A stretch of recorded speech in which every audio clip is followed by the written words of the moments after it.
All right, let's talk about something that's absolutely fundamental for any Linux pro, designing a hard disk layout. Now, if you're gearing up for the LPIC-1 exam, this is a huge part of Objective 102.1. So let's make sure you've got it down cold. So here's our game plan. We're going to start with why this even matters, then get into the core building blocks. After that, we'll talk strategy, how to customize your layout for different jobs, and we'll even dive into the incredible flexibility of LVM. And we'll wrap it all up with the key principles you've just got to remember.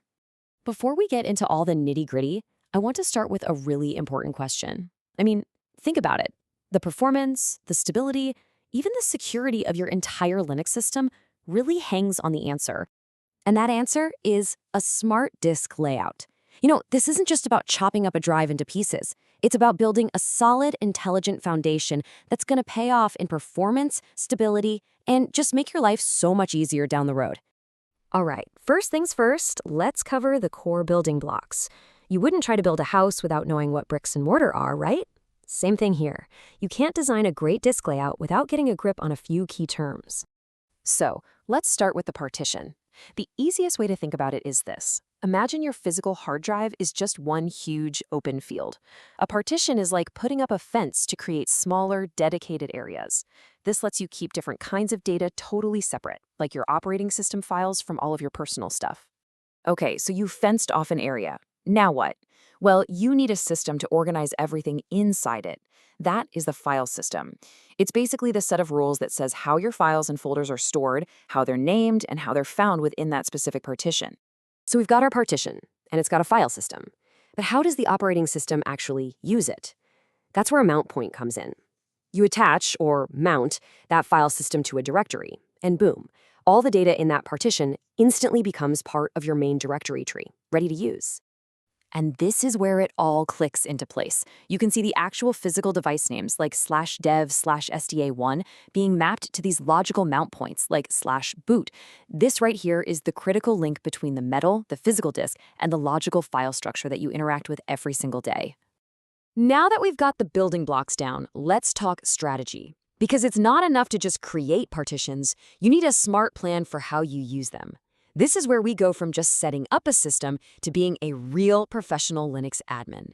For a truly tough, robust system, and this is something the LPIC-1 exam really cares about, you're going to want to separate at least 4 key areas onto their own partitions. The root directory, /home for all your user data, /var for changing data like logs, and of course, swap space for virtual memory. And here is exactly why this is such a good idea. It's all about stability. By putting, say, home on its own partition, you prevent that one user who's downloading a terabyte of cat videos from filling up the entire disk and crashing the whole system. Your critical system files, sitting safely on the root partition, just keep chugging along. And here's another massive win, manageability. Just think about it. You need to reinstall your operating system. If /home is on its own partition, you can literally wipe the root partition clean, do a completely fresh install, and then just remount your /home partition. All your personal files, all your settings, they're perfectly safe and sound. It's a lifesaver. Now, the /boot partition is a bit of a special case. It holds the bootloader and the Linux kernel. I mean, the actual files your computer needs just to start the OS.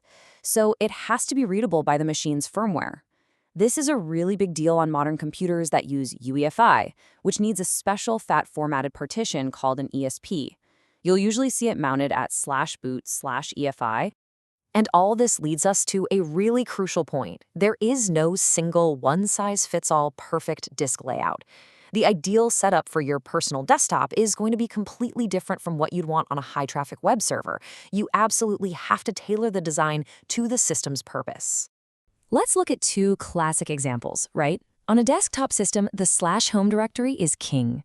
That's where all your documents, your photos, your music, everything lives. It needs the most space. But on a server, the star of the show is the /var directory. It's constantly getting hammered with logs, database files, and web content, so it needs to be big and, ideally, really, really reliable. But what happens if you guess wrong on the partition sizes? Or what if your needs totally change a year from now? Traditional partitions are pretty rigid. This is where a seriously powerful technology called LVM, or the Logical Volume Manager, comes in and offers a much more flexible way of doing things. LVM basically creates this flexible layer that sits between your physical disks and the operating system. So instead of being locked into those fixed partitions, you're working with a pool of storage. And what's the killer feature? You can easily resize your volumes on the fly. So if your server's log directory is filling up way faster than you thought, you can just add more space. No repartitioning needed. And the process is actually pretty logical. First, you tell LVM which physical partitions or disks it can use. Those are your physical volumes. Next, you combine one or more of those into one big volume group, which is basically your storage pool. And finally, from that pool, you just carve out logical volumes of whatever size you need. Then you format them and mount them just like any other partition. Okay, we have covered a ton of ground here, from the basic concepts all the way up to the flexibility of LVM. So let's boil this all down to the key principles you need to take away, especially for that exam. All right, here's your cheat sheet for success. First, always use separate partitions for key directories: root, /home, /var, and swap. It makes a world of difference for stability. Second, tailor the sizes to the system's job, and please make sure your /boot partition is right for your hardware. And finally, always consider using LVM right from the start if you think you'll need the flexibility to resize things later. Look, mastering these concepts isn't just about checking a box on an exam. This knowledge is your blueprint. It's how you build stable, powerful, and truly professional Linux systems right from the ground up.